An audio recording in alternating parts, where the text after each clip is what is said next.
Hello friends, Ram अवतार academy में आपका स्वागत है। क्लास 10th के लिए जो हमारी साइंस की क्लासेस चल रही थी और second chapter magnetic effect of electric current में कुछ टॉपिक्स हमारे रह गए थे। मोस्टली लगभग टॉपिक हमारा ख़त्म हो चुका है। आपका एक लास्ट टॉपिक बचा है, hazards of electricity and safety precautions in its use.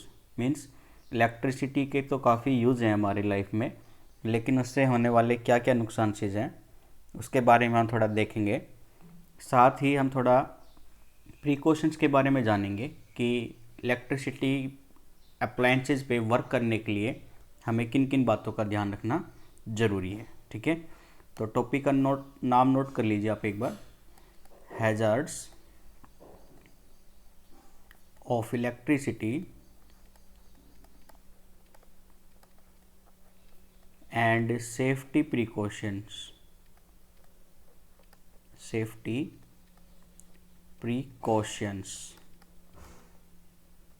In its uses. ठीक है, इन इट्स यूज़।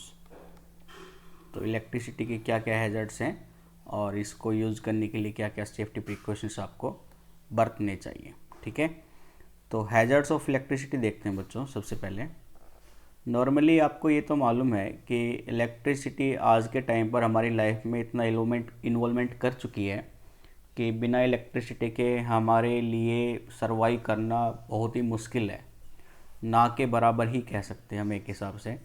क्योंकि कोई भी चीज़ की ज़रूरत अगर आपको होती है तो उसमें कहीं ना कहीं इलेक्ट्रिसिटी का रोल ज़रूर है। इवन खाना बनाने से लेके खाना पकाने तक का। ठीक है, आपकी लाइफ में हर एक सेकंड में एक इलेक्ट्रिसिटी का रोल है। और अब तो एंड्रॉयड मोबाइल ने इतना इन्वॉल्वमेंट कर दिया है कि इसके बिना लाइफ इम्पॉसिबल सी लगती है। ठीक है, तो इलेक्ट्रिसिटी के फ़ायदे तो बहुत हैं, लेकिन इनके कुछ नुकसान भी हैं। ठीक है, जिन्हीं को हम हैज़र्ड्स ऑफ इलेक्ट्रिसिटी बोलते हैं। देखते हैं क्या क्या नुकसान है बच्चों हैज़र्ड्स ऑफ इलेक्ट्रिसिटी में आपके। पहला पॉइंट, डायरेक्ट कांटेक्ट। ठीक है, डायरेक्ट कांटेक्ट। अगर ह्यूमन बॉडी का या कोई भी बॉडी हो, ह्यूमन्स बॉडी हो या एनिमल्स बॉडी हो या बर्ड्स बॉडी हो, किसी भी लिविंग मटेरियल या लिविंग थिंग्स का अगर इलेक्ट्रिसिटी के डायरेक्ट कांटेक्ट में आ जाए तो उसको एक बहुत ही ख़तरनाक शॉक लगेगा बच्चों। ठीक है, उस शॉक की वजह से उस आदमी की डेथ तक हो सकती है। ठीक है, उस लिविंग ऑब्जेक्ट की एक डेथ तक हो सकती है, क्योंकि ये हमारे इंटरनल ऑर्गन को इतनी बुरी तरह से डैमेज कर देता है कि अंदर ही अंदर ब्लीडिंग होना स्टार्ट हो जाती है, जो कि कुछ ही घंटों में एक डेथ का रीज़न बन सकती है। ठीक है, यानी हमें डायरेक्ट कांटेक्ट को अवॉइड करना चाहिए। क्लियर है बच्चों? तो पहला हैजर्ड तो यही है कि अगर डायरेक्ट कांटेक्ट हो जाता है इलेक्ट्रिसिटी से तो वो एक लाइफ थ्रेटनिंग इफेक्ट होता है। ठीक है, सेकेंड थिंग, डोमेस्टिक इंस्ट्रूमेंट्स जितने भी होते हैं तो उनके डिफेक्टिव इलेक्ट्रिकल इलेक्ट्रिकल आइटम्स, जैसे कि मान लीजिए आप किसी कूलर का प्लग किसी बोर्ड में फिक्स कर रहे हैं और वो प्लग डैमेज है बच्चों। ठीक है, उस प्लग के अंदर से कुछ वायरिंग कॉन्टैक्ट बाहर की तरफ निकला हुआ है और जैसे आपने उस प्लग को टच किया वो आपको भी शॉक दे सकता है। दूसरा, अगर घरों के अंदर जो वायरिंग की गई है, कुछ इलेक्ट्रिकल आइटम्स डिफेक्टिव हैं, गलती से शॉर्ट सर्किट हो जाते हैं, या अर्थ वायर, न्यूट्रल वायर और फेज़ वायर, ठीक है, जिसको लाइन वायर भी बोलते हैं, लाइन वायर और न्यूट्रल वायर गलती से आपस में कांटेक्ट में हो जाए, टच में आ जाए किसी भी वजह से, तो भी घरों में आग लगने का खतरा बना रहता है। आपने देखा भी होगा शॉर्ट सर्किटिंग के केस दिल्ली में काफ़ी देखने को भी मिलते हैं न्यूज़पेपर में। और ठीक है, तो यानी डिफेक्टिव इलेक्ट्रिकल आइटम्स भी एक हैज़र्ड्स है इलेक्ट्रिसिटी का। अगर भाई कोई भी आइटम में कुछ डिफेक्ट हो गया तो उसकी वजह से पूरे घर में या पूरे ऑफिस में या पूरी बिल्डिंग में आग लगने का खतरा बना रहता है। ठीक है, तो सेकंड हैज़र्ड्स तो आपका यही हो जाएगा। तीसरा नुकसान देखते हैं बच्चों। कल हमने पढ़ा था ओवरलोडिंग और शॉर्ट सर्किटिंग का केस। ओवरलोडिंग और शॉर्ट सर्किटिंग का केस। ठीक है, ओवरलोडिंग में हमने देखा था कि अगर मान लीजिए घरों में आपकी वायरिंग कुछ इस तरह से की गई है कि नॉर्मली उस वायर से 5 एम्पियर का ही लोड आप ले सकते हो, और आपने उस 5 एम्पियर वाली वायर पे इतना ज़्यादा लोड फिक्स कर दिया, आपने एसी भी कनेक्ट करा दिया उसी से, रेफ्रिजरेटर भी उसी से कनेक्ट करा दिया, ठीक है, इलेक्ट्रिकल ओवन जो है वो भी आपने उसी से कनेक्ट करा दिया, इलेक्ट्रिकल हीटर है वो भी आपने उसी वायर से कनेक्ट करा दिया। तो होगा क्या, उस वायर की तो एफिशिएंसी थी 5 एम्पियर, लेकिन हैवी लोड होने की वजह से वो अब उस वायर में से करंट सप्लाई करना पड़ रहा है उसको लगभग 20 एम्पियर के आसपास। तो होगा क्या, उस वायर की इंसुलेशन डैमेज हो जाएगी और एक स्पार्किंग की वजह से घरों में आग लगने का खतरा बना रहेगा, ठीक है। तो ये ओवरलोडिंग का केस हमने पढ़ा था। सिमिलरली इलेक्ट्रिकल अप्लायंसेज में शॉर्ट सर्किट का भी केस होता है। मैंने बताया आपको भाई, न्यूट्रल वायर और फेज वायर यानी लाइन वायर अगर गलती से आपस में कांटेक्ट में आ जाए, ये न्यूट्रल वायर ये लाइन वायर, किसी भी बाई चांस ये एक दूसरे से कांटेक्ट में हो जाए, उसका रीज़न कुछ भी हो सकता है भाई, इंसुलेशन डैमेज हो चुकी है, या तो ये हो सकता है या हीट होने की वजह से भाई काफ़ी देर तक कोई इंस्ट्रूमेंट चल रहा है और हीट इतनी ज़्यादा हो गई है वायर में कि उसका इंसुलेशन पिघलना शुरू हो गया और ये वायर एक दूसरे के कांटेक्ट में आ गई डायरेक्टली, तो शॉर्ट सर्किट का केस बन जाता है। उस केस में अगर आपका सिंपली नॉर्मल पहले 5 एम्पियर जा रहा था तो ये 10 गुना बढ़ जाता है, यानी 50 एम्पियर तक करंट फ्लो करेगा शॉर्ट सर्किट के केस में। तो 50 एम्पियर करंट फ्लो होने की वजह से फिर से वही आपके घरों में आग लगने का खतरा बना रहता है, ठीक है। तो ये थे कुछ हमारे बिजली के नुकसान, यानी डायरेक्ट कांटेक्ट की नहीं आना चाहिए हमें, दूसरा डिफेक्टिव इलेक्ट्रिकल आइटम्स को रिमूव कर रखना चाहिए, और तीसरा ओवरलोडिंग और शॉर्ट सर्किटिंग का केस भी काफ़ी इम्पोर्टेंट होता है, किसके लिए, हैजर्ड्स ऑफ इलेक्ट्रिसिटी के डिस्कशन के लिए, ठीक है। तो ये थे हमारे बिजली से होने वाले कुछ नुकसान। अब कुछ सेफ्टी प्रिकॉशंस देखते हैं बच्चों, ठीक है, कुछ सेफ्टी प्रिकॉशंस उठा लेते हैं। सेफ्टी प्रिकॉशंस कि भाई आपको इलेक्ट्रिसिटी के ऊपर वर्क करने के लिए किन किन बातों का ध्यान रखना ज़रूरी है, ठीक है। तो चलिए बात करते हैं अपने सेफ्टी प्रिकॉशंस के ऊपर। पहली प्रिकॉशंस कि आपको वेट हैंड का यूज़ नहीं करना चाहिए किसी भी इलेक्ट्रिकल आइटम को ऑपरेट करने के लिए, गीले हाथ, ठीक है। ऐसा नहीं है कि आप कूलर का स्विच बोर्ड प्लग में आप एंटर करा रहे हैं और आपके हाथ गीले हैं तो भी आपको शॉक लगने का खतरा हो सकता है, या आप कोई भी बल्ब वगैरह या इलेक्ट्रिकल आइटम चेंज कर रहे हैं गीले हाथ से तो भी आपको डायरेक्ट कांटेक्ट में आने का खतरा बना रहेगा, या आप किसी के फ़ैन का स्विच ऑन ऑफ करा रहे हैं, ठीक है, वो भी गीले हाथ वेट हैंड से, तो भी आपको शॉक लगने का खतरा बना रहता है। तो ये एक सेफ्टी प्रिकॉशंस रखना है आपको याद कि कोई भी इलेक्ट्रिकल आइटम ऑपरेट कराने से पहले, कोई भी इलेक्ट्रिकल आइटम ऑपरेट कराने से पहले आपको ये ध्यान रखना चाहिए कि आपके जो हाथ हैं वो ड्राई रहें, ठीक है। ड्राई हैंड का ही हमेशा इस्तेमाल करना चाहिए इलेक्ट्रिकल आइटम्स को ऑपरेट कराने के लिए। तो पहली प्रिकॉशंस तो आपको यही रखनी है। सेकंड प्रिकॉशंस देखिए बेटो कि आपको लाइव वायर पे वर्क नहीं करना चाहिए। लाइव वायर वर्किंग अवॉइड, ठीक है, लाइव वायर वर्किंग अवॉइड। भाई ऐसा नहीं है कि आपका घर में कोई भी, मान लीजिए कूलर के अंदर लगा लीजिए, कूलर के अंदर कोई स्विच ऑपरेट नहीं हो रहा है या कोई वायरिंग डैमेज हो गई है और आपको उसको चेंज करना है, तो आपको ऐसा नहीं करना चाहिए कि उसका स्विच प्लग तो ऑन है और आप उस पर वर्किंग भी कर रहे हैं, तो ये लाइव वायर वर्किंग हो जाती है, यानी आपने उसकी सप्लाई तो कट नहीं की और उस पर आप काम भी कर रहे हो।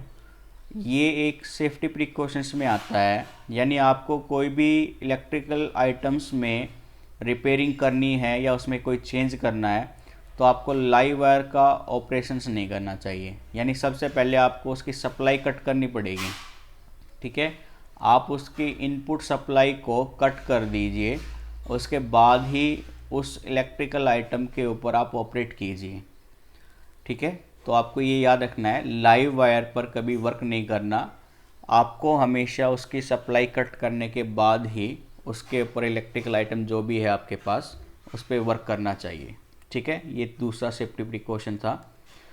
थर्ड प्रिकॉशंस हो जाएगा आपका, इसी सेफ्टी प्रिकॉशंस में ही आप ये भी याद रख सकते हैं कि जैसे आपका प्लायर है, ठीक है, आप जिससे इलेक्ट्रिकल आइटम पर वर्क करते हैं, प्लायर हो गया, टेस्टर हो गया, स्क्रू ड्राइवर हो गया, ठीक है, ये परफेक्टली इंसुलेटेड होने चाहिए, परफेक्टेड इंसुलेटेड होने चाहिए। ऐसा नहीं है कि भाई प्लायर जो आप यूज़ कर रहे हो उसकी जो बाहर की इंसुलेशन होती है, कवरिंग जो होती है रबर वाली, वो ख़राब हो चुकी है और जो उसका मेटल पार्ट है वो बाहर आ रहा है और सीधे आपके हैंड से कांटेक्ट में भी कर रहा है, तो ये भी एक ख़तरे वाली निशानी है।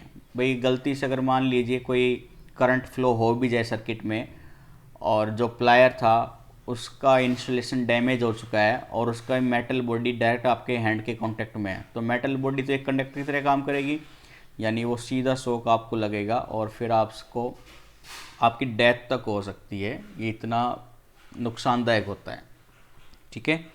यानी एक तो लाइव वायर पर वर्क नहीं करना है, दूसरा जो भी इंस्ट्रूमेंट आप यूज़ कर रहे हो वो परफेक्टेड इंसुलेटेड होना चाहिए, ठीक है। थर्ड पॉइंट देखते हैं बच्चों कि गलती से मान लीजिए एक्सीडेंटली कोई भी पर्सन कांटेक्ट में आ जाए डायरेक्ट, ठीक है, एक्सीडेंटली टचेज एन या टचेज ए लाइव सर्किट कि भाई कोई पर्सन गलती से किसी लाइव सर्किट के टच में आ गया, तो सबसे पहला काम आपका होना चाहिए कि उस सप्लाई को कट करना चाहिए, ठीक है। मान लीजिए आपके घर में कोई पर्सन है, वो किसी सप्लाई के डायरेक्ट कांटेक्ट में आ गया है, उसको शॉक लगना स्टार्ट हो गया, तो सबसे पहले आपका काम क्या है कि उस वायर की या उस घर की, ठीक है, सप्लाई आपको कट करनी चाहिए। जो भी एमसीबी वगैरह उसको डाउन कर दीजिए, जो फ्यूज़ है उसको निकाल दीजिए। तो आपको सबसे पहली प्रिकॉशन यही रखनी है कि कोई भी बॉडी गलती से किसी लाइव वायर के कांटेक्ट में आ जाए तो सबसे पहले आपको सप्लाई कट करनी चाहिए, ठीक है। फोर्थ प्रिकॉशंस देखिए बेटो कि गलती से अगर मान लीजिए वो भाई लाइव सर्किट के कांटेक्ट में आया, ठीक है भाई, वो लाइव सर्किट के कांटेक्ट में आ गया, तो आपको उस पर्सन को हटाने के लिए उसको छूना नहीं है, डू नॉट टच, ठीक है, डू नॉट टच, उस पर्सन को आपको टच नहीं करना। इसके लिए आपको क्या करना चाहिए कि कोई भी एक इंसुलेटेड सरफेस, वो सरफेस कुछ भी हो सकता है बच्चों, एक प्लास्टिक चेयर भी हो सकती है, लकड़ी की वुड टेबल भी हो सकती है, ऐसी कोई भी इंसुलेटेड सरफेस आपको उस पर्सन के लिए प्रोवाइड कराना चाहिए, ठीक है। यानी आपको उसको छुड़ाने के लिए डायरेक्ट कांटेक्ट में खुद नहीं आना, बल्कि उसको एक इंसुलेटेड सरफेस प्रोवाइड कराना चाहिए ताकि उसका जो करंट फ्लो हो रहा है बॉडी से वो इंसुलेशन की वजह से फ्लो ना हो और उसको शॉक लगना बंद हो जाए, ठीक है। तो आपको ये याद रखना है कि अगर कोई बॉडी गलती से लाइव सर्किट के कांटेक्ट में है तो आपको उसको छूना नहीं है, आपको बस एक प्रोवाइड कराना है उसको इंसुलेटेड सरफेस। वो प्लास्टिक चेयर भी हो सकती है, लकड़ी की टेबल भी हो सकती है, इस तरह से कोई भी आइटम आप यूज़ कर सकते हैं, ठीक है। नेक्स्ट थिंग देखिए बच्चों, नेक्स्ट थिंग आपकी हो सकती है कि भाई कोई भी रिस्क नहीं लेना चाहिए। लाइव वायर पे अगर कोई करंट का मतलब कोई भी आपको वर्क करना है तो आपको सप्लाई के साथ रिस्क नहीं रखना चाहिए। Do not take any risk, do not take any risk, ठीक है भाई। आपको कोई भी लाइव वायर के ऊपर अगर गलती से काम करना भी पड़ गया तो आपको कोई रिस्क नहीं लेना चाहिए उसके लिए। यानी अगर आपको नॉलेज नहीं है उस वायरिंग के लिए बारे में तो आपको उस पर ऑपरेट ही नहीं करना चाहिए। इसके लिए आपको हमेशा एक वेल नॉलेज्ड इलेक्ट्रीशियन को बुलाना चाहिए, ठीक है। एक सर्टिफाइड इलेक्ट्रीशियन को ही आपको उस वर्क के लिए बुलाना चाहिए, खुद काम नहीं करना चाहिए उस पर, ठीक है। क्लियर है बच्चों? मतलब मैं ये कह रहा हूँ कि अगर लाइव वायर पे आपको काम करना ही पड़ जाता है तो आप किसी एक सर्टिफाइड इलेक्ट्रीशियन को ही बुलाइए जिसको अच्छी नॉलेज है, उसी से वो वर्क कराए, आप उसके कांटेक्ट में आने की कोशिश ना करें, ठीक है, ये कुछ 5 पॉइंट्स थे। इसके बाद ही कुछ 1-2 पॉइंट्स और है, जैसे कि देख लीजिए उनको भी। सेकंड थिंग भाई, जैसे कि हमने आपको कल कहा था, ये तो आपकी लाइन वायर है, ठीक है। इस लाइन वायर में मान लीजिए कोई बल्ब लगा हुआ है आपका, ये एक बल्ब है, ठीक है। ये है आपकी लाइन वायर जिसमें से करंट आ रहा है। दूसरा हमने कहा था एक न्यूट्रल वायर भी होती है जो सर्किट को कंप्लीट कराती है। ये है आपकी न्यूट्रल वायर, क्लियर है। तो हमने कहा था भाई कोई भी सर्किट होती है उसके ऑन ऑफ के लिए एक स्विच प्रोवाइड कराया जाता है। तो स्विच अगर मान लीजिए मैं न्यूट्रल में अप्लाई कर रहा हूँ, मान लो मैंने न्यूट्रल पर लगा दिया वो स्विच, ठीक है, न्यूट्रल में यूज़ कर रहा हूँ मैं। अब मुझे बल्ब चेंज करना है, तो क्या वो सप्लाई अभी भी उस होल्डर में नहीं आ रही, उस पैनल में आ रही है अभी भी? यानी आपने बल्ब चेंज करना था और स्विच तो आपने यहाँ का ओपन कर दिया न्यूट्रल का, लेकिन फिर भी उस पैनल बोर्ड में सप्लाई करंट अभी भी फ्लो कर रहा है। यानी आप अभी भी उस लाइव ऑपरेशन पर वर्क कर रहे हैं, लाइव सर्किट के ऊपर काम कर रहे हैं, जो कि अभी हमने कहा आपको ऐसा नहीं करना चाहिए। इसका मतलब मैं ये कह सकता हूँ कि वो स्विच मुझे न्यूट्रल वायर में यूज़ ना कर हमेशा लाइव वायर में यूज़ करना चाहिए, ठीक है, हमेशा लाइव वायर में यूज़ करना चाहिए।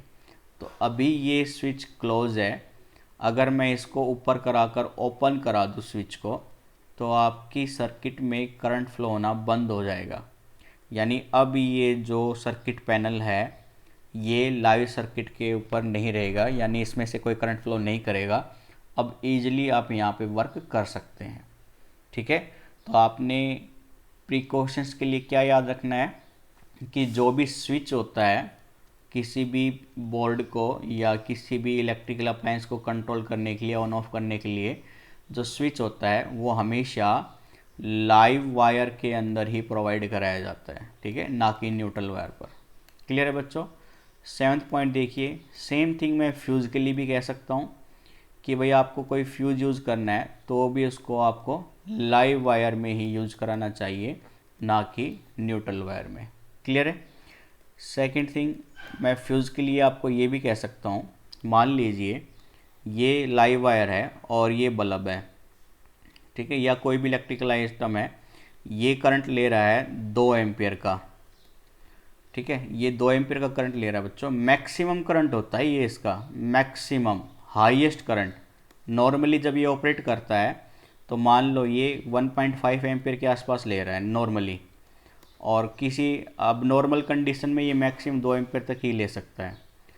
तो मेरे को जो फ्यूज़ लगाना है वो या तो मैं 2 एम्पियर का ही लगाऊंगा या इससे थोड़ी सी हायर रेटिंग का। मान लीजिए फ्यूज़ है तो मैं इसके आसपास ही लगाऊंगा, अप्रोक्सीमेटली 2 एम्पियर के आसपास का ही फ्यूज़ यूज़ करूंगा। लेकिन कभी कभी कुछ लोग क्या करते हैं, 2 एम्पियर का ना मिलने की वजह से वो 2 एम्पियर का फ्यूज़ नहीं लगाएंगे, वो 5 एम्पियर का उठाकर लगा देंगे। इस केस में देखिए क्या होगा, अगर अब सर्किट में से ये बल्ब 3 एम्पियर करंट फ्लो करवा रहा है, तो 3 एम्पियर होने की वजह से ये फ्यूज़ भी ब्रेक डाउन नहीं होगा और करंट कंटिन्यूस फ्लो करता रहेगा। उससे ये पूरा बल्ब डैमेज हो जाएगा और आगे की पूरी जितनी भी सर्किट है वो पूरी की पूरी डैमेज हो जाएगी।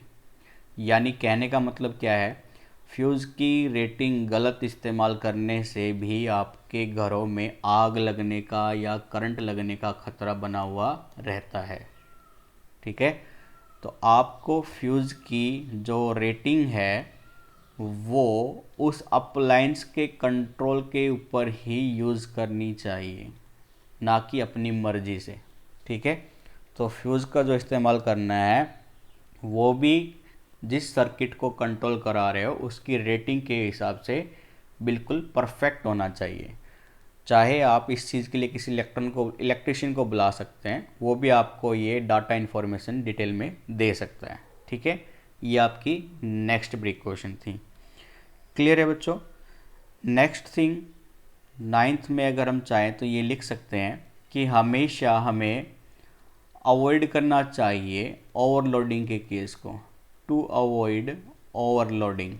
भाई शॉर्ट सर्किटिंग तो हमारे हाथों में नहीं है, कोशिश कर सकते हैं बस बार टाइम टू टाइम रिपेयरिंग कराकर, लेकिन ओवरलोडिंग हमारे ही हाथ में है और ओवरलोडिंग को हमें अवॉइड करना चाहिए। ठीक है, ऐसा नहीं है कि किसी एक 5 एम्पियर की वायर पे आप लगभग 15 एम्पियर तक का लोड लगा रहे हो, ये गलत चीज़ हो जाती है। तो आपको ऐसा नहीं करना है, आपको ओवरलोडिंग को अवॉइड करना है। आपकी जितनी मैक्सिमम रेटिंग है उस वायर के लिए, उसी रेटिंग तक के लोड को आपको अप्लाई करना है उस वायर के लिए। तो आपको हमेशा ओवरलोडिंग को अवॉइड करना चाहिए। ये था हमारे सेफ्टी प्रिकॉशंस। तो आज आपने जाना कि इलेक्ट्रिसिटी के क्या फ़ायदे हैं, क्या नुकसान है, और इलेक्ट्रिसिटी या इलेक्ट्रिकल आइटम पर वर्क करने के लिए हमें किन किन चीज़ों का ध्यान रखना चाहिए। तो इसी के साथ ही आपका चैप्टर फिनिश हो जाता है। एक नॉलेज डेस्क के हिसाब से मैं आपको एक पॉइंट बता देता हूँ बच्चों, ये काफ़ी अच्छा ही इम्पोर्टेंट पॉइंट है, आपको मालूम होना चाहिए। ये दिखाता है मैग्नेट इफेक्ट को। भाई अभी हमने मैग्नेट इफेक्ट के बारे में पढ़ा था, मैग्नेटिक इफेक्ट ऑफ करंट। ठीक है, पूरे चैप्टर में हमने इसी चीज़ के ऊपर डिस्कशन किया है। तो आपको ये याद रखना चाहिए कि जो आपकी ह्यूमन बॉडी है बच्चों, ह्यूमन बॉडी में आपके 2 स्पेसिफाइड ऑर्गन्स हैं। एक तो आपका माइंड है, ठीक है, दिमाग है जिसको हम माइंड बोलते हैं। दूसरा आपका हार्ट है। क्लियर है? माइंड और हार्ट, या माइंड मतलब ब्रेन और हार्ट, ये कुछ इलेक्ट्रिकल इम्पल्स जनरेट करते हैं बच्चों, इलेक्ट्रिकल इम्पल्स। ठीक है, यानी बहुत ही माइक्रो एम्पियर के आसपास करंट फ्लो कराते हैं हमारे बॉडी पार्ट्स में से, जिसकी वजह से हमारी बॉडी में एक लो मैग्नेटिक इफेक्ट जनरेट होता है। लो मैग्नेटिक इफेक्ट जनरेट होता है, क्योंकि हमने पढ़ा था अगर कोई करंट फ्लो करेगा तो करंट फ्लो होगा तो मैग्नेटिक इफेक्ट भी जनरेशन होगा। और ब्रेन और हार्ट अपना खुद का इम्पल्स जनरेट करते हैं, उस वजह से इलेक्ट्रिकल इम्पल्स मतलब कोई माइक्रो एम्पियर के आसपास करंट फ्लो कराते हैं, उस वजह से उस बॉडी में मैग्नेटिक इफेक्ट भी क्रिएट हो जाता है। इसी मैग्नेटिक इफेक्ट का यूज़ करके हम एमआरआई का ऑपरेशन करते हैं, मतलब एमआरआई का यूज़ करते हैं। ठीक है, एमआरआई क्या होती है बच्चों? Full form magnetic resonance imaging. ठीक है, मैग्नेटिक रेजोनेंस इमेजिंग, यानी जो इम्पल्स जनरेशन हो रही थी हमारी बॉडी में, उससे जो मैग्नेटिक इफेक्ट जनरेट हो रहा था, उसी की हेल्प से हम एमआरआई कर पाते हैं अपनी बॉडी का, जिससे डॉक्टर आपके अंदर ऑर्गन्स में जितना डैमेज हुआ है किसी एक्सीडेंट की वजह से, उसके बारे में इजीली जान पाते हैं और पर्टिकुलर ट्रीटमेंट आपको दे पाते हैं ताकि आपकी लाइफ सेफ रहे। ठीक है, तो इतना बड़ा इफ़ेक्ट होता है मैग्नेट इफेक्ट का हमारी लाइफ में भी, उसी के बेस पे हम एमआरआई प्रिंसिपल काम करते हैं। ठीक है, तो इसी के साथ ही आपका चैप्टर ख़त्म होता है। आप एक बार इसका रिवीजन कर लीजिए। कल का सेशन हम अपने सीबीएसई बोर्ड के जो एनसीईआरटी बुक्स हैं उसके बेस के क्वेश्चन जो है उसको प्रैक्टिस करेंगे। अपनी तरफ से भी कुछ इंपॉर्टेंट क्वेश्चन लेकर आएंगे हम। तो अभी आपको 2 या 3 और देंगे, 2 या 3 दिन और देंगे एग्ज़ाम पॉइंट ऑफ व्यू की प्रिपरेशन के हिसाब से। तो सेशन को लाइक कीजिए, शेयर कीजिए, चैनल को सब्सक्राइब कीजिए। तो आज के लिए सेशन यहीं पे रखते हैं बच्चों। Thank you, bye bye, take care.